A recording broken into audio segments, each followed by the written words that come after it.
Alright, so I figured it's been sitting here doing nothing long enough. It's time to take these carbs off. I hate taking carburetors off with every fiber of my being, but it has to happen. So, pretty much these 3 cables have to pop off, and that's it. And then I'll come back and I'll try and kind of walk through the rebuild process, but I imagine it's not going to work. So yeah, we'll try. I'll be back once these are off. All right. So that is my second least favorite thing to do on a motorcycle. The first least favorite is putting them back on. But in any event, they are off now. So I'm going to take these to work, and hopefully it's going to be a slow day. It won't, because it's 70 degrees sunny on a Friday, but hell, we're gonna give her a try, see what we're working with.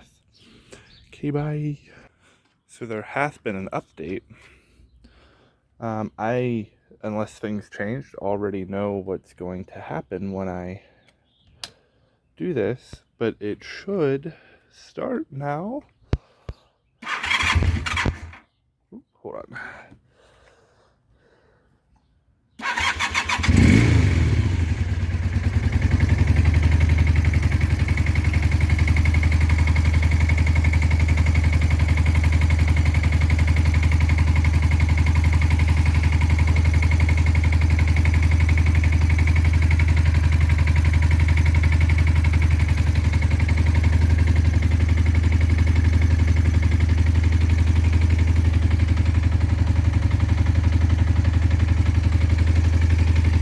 She runs with her own power now.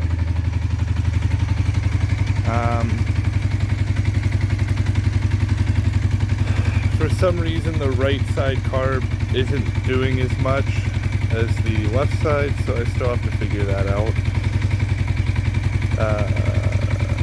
But it's doing a little bit.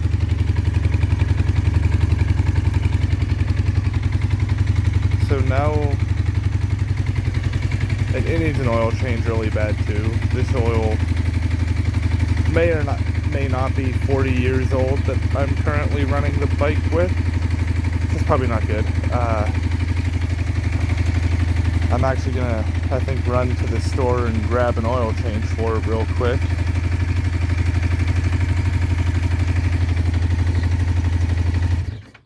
Yeah, just wanted to make a quick update. She's running now, so that's exciting.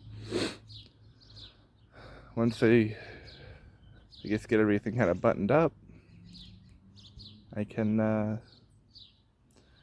figure out if I'm going to try to save this tank. There's no holes in the bottom, but it's pretty weak now. But honestly, it's not, I don't know. I need to figure out what I'm going to do here. If I'm just going to sand this down, spray it, and clean the rust out of the inside and coat it or not. Because I actually like that tank a lot. So yeah, just wanted to give an update. It starts up on its own while running incredibly too lean, because there's literally no air filter on it, after sitting for 40 years without being ran. Exciting. Okay, bye.